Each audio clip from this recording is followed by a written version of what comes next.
welcome. It's Friday night, it's 9 p.m. and we are back here on How to Ace Your Career. So guys, like you all know, we come here every Friday night at 9 p.m. to help you ace your career. Especially, we specialize in mid-age people. So people with 12 to 15 plus years of experience in their corporate journey. When they get stuck, they feel stagnated. That is the time they come to us. Or probably they feel they have done enough, they've made the money, now they want to do something what they're truly passionate about. Or some new skill that they want to develop and go into that field. How do they make those transitions? These are the times that people come to us. Why do they come to us? Who am I? I'm Newton. I'm a career and a life coach. And I'm Dheeraj. I'm a business coach, I'm a career coach, and I'm a relationship coach. And both of us put together, we formed this company, ND Life Coaching. So that's the reason we come here every Friday to help you ace your career, because this platform that we've been existing for the last 3 years. Yeah, 3 years we are on LinkedIn, and this is exactly completion of our 2 year. This month we are going to complete 2 years consecutive years that we've been doing the live session every Friday. We've not missed a single Friday. So, but today's topic is very, very interesting. I know it's a topic where a lot of people, some people will be really happy, some people are not. Okay. Yes. So let's dwell in the topic. It's a very, I'm sure a lot of people are wanting to know what are we going to say about it. So let's go for it. Yes. So today, like we all know, the season that we are into, it's the appraisal season time. And many of you would have anticipated hike in the salary, bonuses, incentives, or probably some career advancement in terms of promotion, probably if not a promotion, an upgradation in the rank. Which reminds me, the same excitement when we were to get the board exam results. But along with that excitement, there was something which is the other part of awaiting an exam result. So some of this who got results and got the career advancement, the bonuses, whatever they were expecting. Yes. So from us, heartiest congratulations to all the people who got what they were expected or more than that. Yes. While the others who were nervous, not sure, someone like me, not like him, could be disappointed. Why? Because you didn't get the appraisal that you thought you deserved, the appraisal that you were looking forward to. So what do you do when you... And no, I'm just taking a time here. Yes. It's very natural to be disheartened and disappointed because, one has really worked very hard the whole year. We are not talking about 1 month appraisal. We are talking about 1 full year with that hope, with that excitement, with that, that next year, I'm going to get this. So 365 days, I've worked hard that one day I'm going to be told that you've been promoted, you've got so much of salary hike, or you made so much of incentive, or whatever it is. So naturally that, and you fought against your wife, you fought against your husband and children, and you worked hard. Probably compromise on the time that you have spent with them. With the family, absolutely right. All of this would have happened. But then you didn't get it. And then I can understand that feeling of disappointment and then feeling guilty that 1 year I did not give to my spouse, I did not give to my children, and I gave everything to this work. And then you are upset, you're angry, which is a natural thing to go through. So whenever we receive an appraisal which is below our expectation, as humans, the first thing that happens is emotions of frustration about how things, the first reaction is things have not been fair. And not being fair could be because the manager or the boss that I'm reporting to has been judgmental. Now, when you go through these emotions of frustration, it's not being fair, you're being judged. Mere saath kaand ho gaya. I was the deserving, but it is now given to somebody else because that person was a chaplus and he did a lot of chamchagiri and did a lot of buttering to the boss. That's why he or she got it. I did not get it. So this emotional roller coaster ultimately leads you to feeling of sadness and powerlessness. And I'm just joking here, okay? And end of the day, when this happens, there are 2 people going the same place one will go to celebrate, and one will go because of frustration. Okay, both gone to the same place. We're not advocating to go No, there. I'm not saying. I'm just saying the real life what happens. I'm sorry, I'm not advocating that, but both have reached the same place. Okay. Yes. Sitting in the bar with some live music on, and both are sharing emotions, but one of them is sharing emotions of joy, cheers, and the other one is saying, see, that's the guy because of whom I did not. One wants to listen happening song, other wants to listen sad song. Because that time it happens. Anyhow, let's go on. But yes, we definitely go through these feelings. And when Yes. you feel helpless, it's not a great place to be in. There are a lot of wrong things, a lot of wrong emotional triggers that come in, and you might take some wrong decisions. So, when this happens, what is the first thing you need to do? And that is give yourself some time to process these emotions. It's okay. We are humans. We can go through these emotions. So, give yourself some time to process these emotions and share them with someone whom you can trust. Don't be that knave that you go and share it with someone who will tomorrow talk about it to the whole organization. But someone whom you can trust. He can be a friend, a colleague, a peer, It your could be your spouse, spouse or your parents or Yes. anybody or a very close friend. I yes, think you can do that. a close mentor whom you can go and trust. Trust. But someone who can completely keep all that into confidence and not share it with anyone and make fun of it. So give yourself some time to process these emotions and share it with someone whom you can Now trust. you've done the process part. So you've got angry, you're pissed off, okay, and you've done the process. Now the next step is once you're done with this, okay, and do it soon. Don't take much of time. Yes. Now the next step is self-reflection and action plan. So what I'm trying to say is it's essential to introspect and identify the personal challenges that might have been contributed to disappointing appraisal outcome.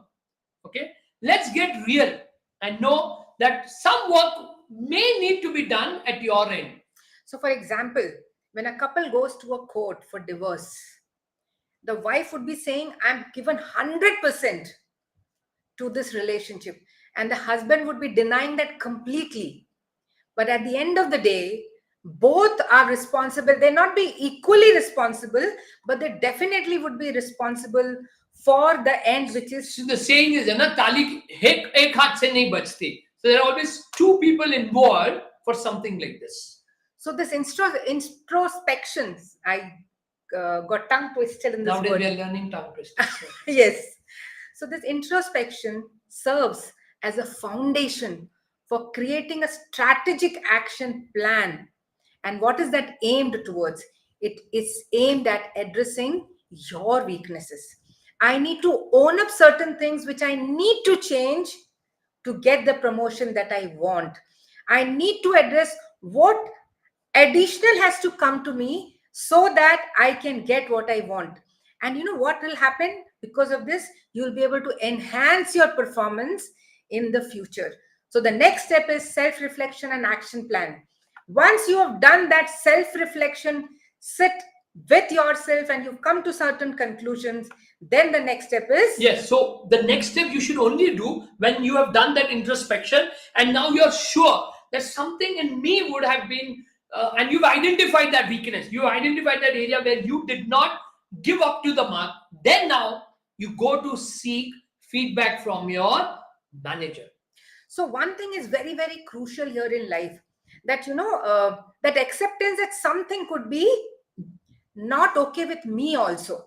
If I'm not in that open mind, then No don't go point. to seek feedback from your manager. It will not work. True. Till you don't reach there, you need to work on yourself. So keep reflecting till you're in that emotional space that you can go and seek feedback from That's a your very manager. nice word. Emotional space. If you're not in that emotional space, don't go to the manager because it's not to work. Now you've settled. You're in a space of wisdom. You're in a space of courage to go and ask from a very honest perspective that tell me. And this what we are giving you is what we've told hundreds of our clients and all of them got results. So go to seek feedback from your manager, which means Approach his feedback session. Ask him that I need an hour of yours with absolute open mind, and be prepared to receive constructive criticism because that's going to come. So, which means constructive criticism may not necessarily be something where the manager is good at. Yeah, You need to choose from whatever criticism that he's done, what is constructive for you. absolutely. What is not constructive, you can leave it there and come. But you cannot expect the manager to be really good at it. And yeah, and most important, when you go to ask him, you need to be very wise in the questions that you're asking. Because if you're going to ask empowering questions, you'll get a powerful answer. But if you're going to ask a lousy question, ki boss, why you didn't give me a promotion? Then he's going to give a list of 10 things that why he did not give you a promotion, and you're going to feel more depressed, more angry, more upset. Rather than ask him, what is that this year can I do? What is that you are expecting me? Where I can change, where I can improve, where I can be better, so that next year I need to get my promotion. Now he'll sit with you and he'll tell you, you know what? Tick, tick, tick, tick, tick. So, asking pertinent questions allows for a deeper understanding of the evaluation. Now, it's just not about saying that I'm open and please share. It's about the body language. Yeah. Anyone can understand that you've come there closed, or you've really come open to listen to the criticism. That really facilitates a very productive dialogue. And from my experience as a career coach and a life coach, most of the times, in my experience, that may not be relevant each and every time, but as far as our people go, whomever we have coached through our workshop or through individual coaching, most of the times they are to do with your soft skills. They are not to do with your technical skills. Soft skills, which were more important for you to get that edge. You may have performed excellently, but those soft skills like communication skills, soft skills like probably a problem solving skill, or critical thinking skill, or you're not good at maintaining relations with your stakeholders. You just don't go there and ask them, speak to them, spend time with them, understand what is their requirement. You're just there for work. So something to do with your soft skill is most of the times a reason that you've got the money but you've not got the promotion. Yeah, and also your emotional state could be a reason. I know quite a few people, Yes. they've not been given promotion because people have said that, no boss, you are emotionally always upset, angry, irritated. We can't take you to the next level because there it's all about people and you need to be in a gate set. So that could be the reason. Adaptability to change. We saw that last time when the organization went through the change, you were the last person to really take it up. Yep. In fact, you were just sharing with your team members on how this is not really working. Also, one reason could be probably you don't involve your team. You're a solo player. You like to work in isolation. There are all these reasons and many more. But most of the time, from our experience, it's soft skill, which is related to your personal development. So true. But whatever it may be, what you need to do is... Now, once you have received the feedback, okay, or rather you need to, whenever you sit or whenever you have a meeting, please carry a notebook or a diary and please note down everything what's happening in the discussion. And once the discussion is over with your manager, ensure that you are reaffirming all the points. That boss, this is what you said, this is what you said, this is what you said. Am I correct? Have I got it correctly? Am I sure? And then you are keen. So you need to make him believe, because that's how he becomes serious. That this guy is wrote, he's also confirmed everything. Now he's serious, he's keen to grow personally and professionally. So you've gone to your boss, you've received the feedback. Now it's time to really work on implementing on that feedback. So actively engaging in addressing the identified areas for improvement is very, very crucial for your progress. So start working on implementation immediately. Generally, what happens is you go for a feedback, the phase of that emotional phase of negativity is over, you get absorbed in your work again till the next appraisal cycle comes. Don't do that. Ensure that you start working on the improvement points. Next, you need to regularly, keep reviving the progress. So if you've decided to do something, let's say you decide to reduce your weight and you decide an exercise regime and a diet plan.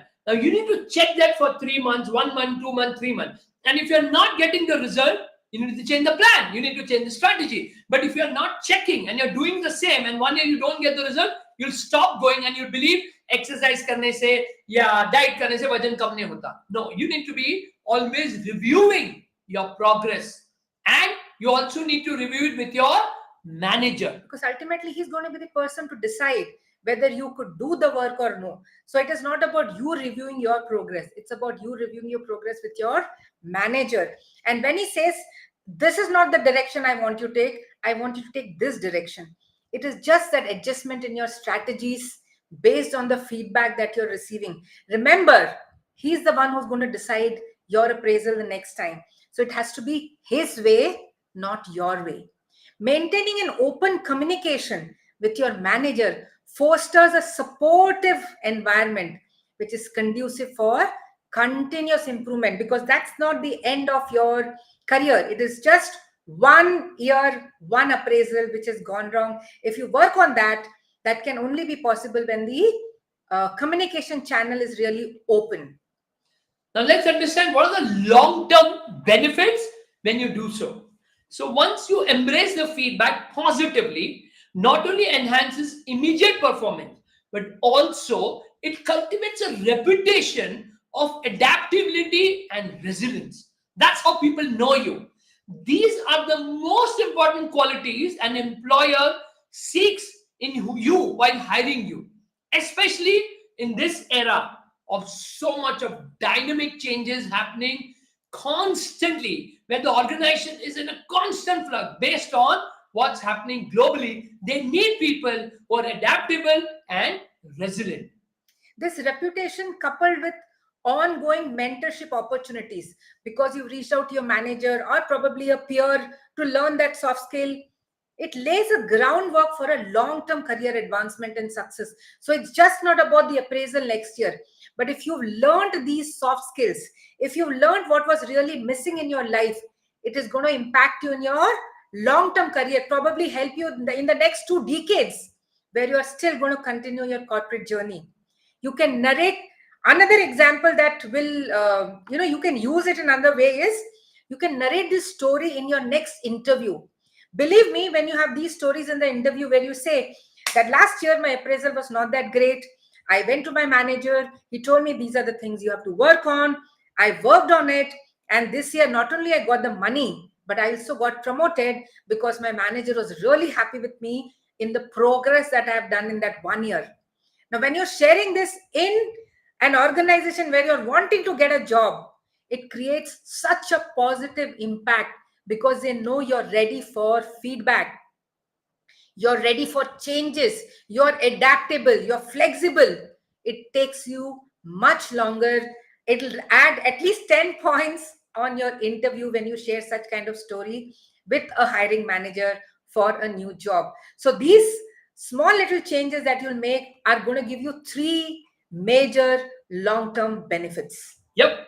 Now, if the situation persists in spite of you taking the feedback, you taking all the effort to improve yourself, you've genuinely worked on everything, then you need to look at your job and organization dynamics. What does it mean? Yeah. It means evaluate the alignment between the feedback received and your personal career aspirations. So, for example, the manager has mentioned these things are what I'm looking at, and once that is done, this is where you can grow. That may not be relevant to your aspirations. If that is the case, you need to move on. On the other hand, if the dissatisfaction continues with this particular manager, then you can explore opportunities within the organization. There could be different verticals where you can find viable alternatives, because they are supporting the soft skills that you have. So true. So you can move laterally and try and grow there. But if you are not able to move laterally, you know that vertically this is not going to happen, because it's expecting something much more for the next level, then this organization is hindering your growth opportunity. And that is the right time for you to take the strategic decision of moving on. So that's where the job transition comes into picture. Now you've tried everything You've seen that now it's still not working. You don't see a growth here. You don't see a future here in the terms. Nothing wrong with the organization, but what you are wanting, probably the organization is not there to give you that. So you can just transit. Now, when it comes to transitioning to a new role or organization, you should be approached very thoughtfully and strategic. You know why? So that you don't do the same mistake. Absolutely So correct. probably till now where you are could be by default. Now, this time, you should be very strategic about the company, the organization. There are a lot of things that we always tell our clients when they think about the job based on how you are, what's your aspiration, which is the organization, what are their values, and a lot of stuff are involved. For example, you have been growing in a particular vertical, and because you have been growing continuously, you never looked at the other side, which was more interesting to you, which probably you could be more passionate about. But since you were getting a growth, financial growth was involved, you never looked at that side. This is the right time to just look at the other direction and see, does that work for me? So instead of really taking rushed, impulsive decisions after a disappointing appraisal, it'll lead you to further setbacks. Yep. Instead, think thoughtfully and strategically that now is the time I can just take a step back and look, do I need a shift, a lateral shift in the same department, but that vertical will be in my advantage. I need to take that decision. If you can't take that decision on your own, you better reach out to someone else.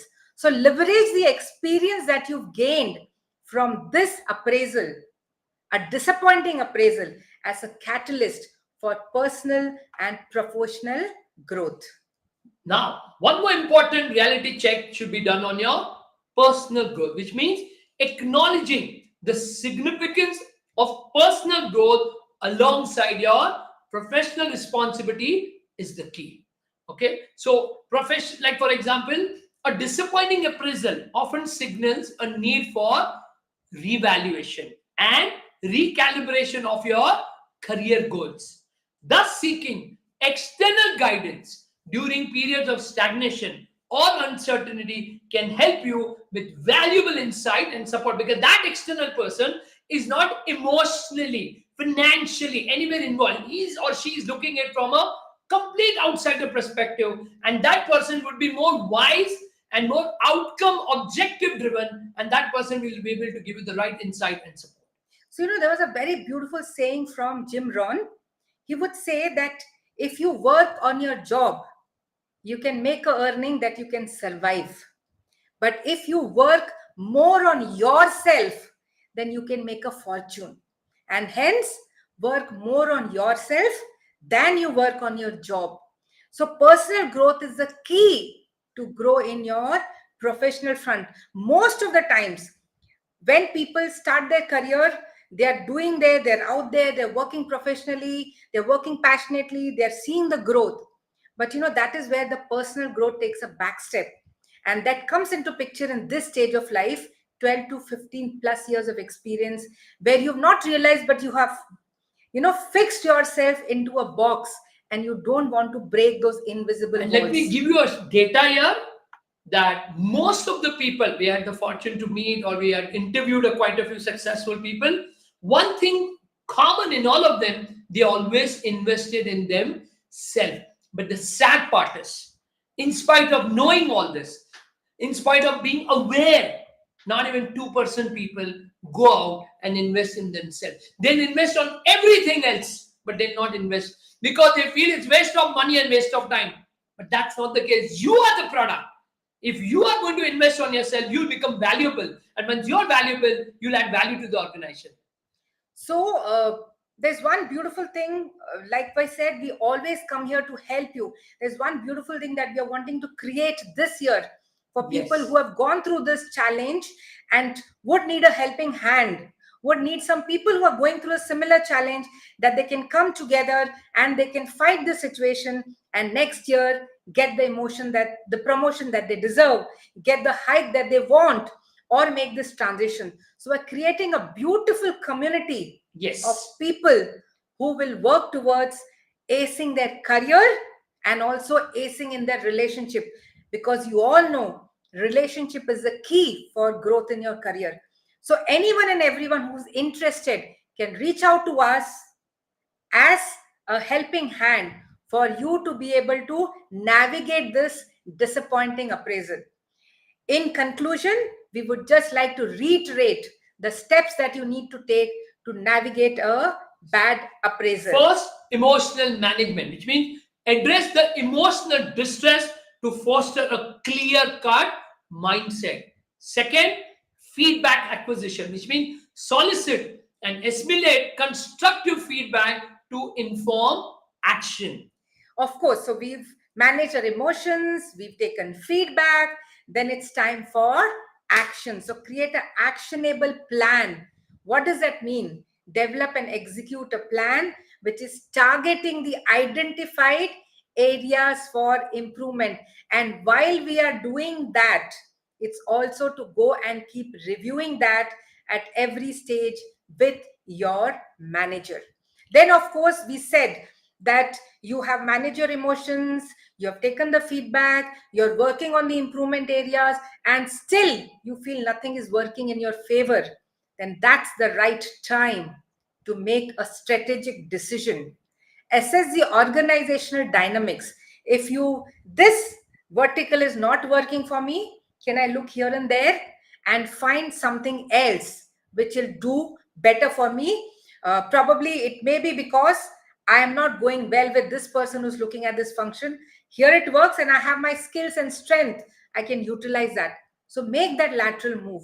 And if that's not happening, then it's time to move on. Move on. But for moving on, make accurate, great strategies.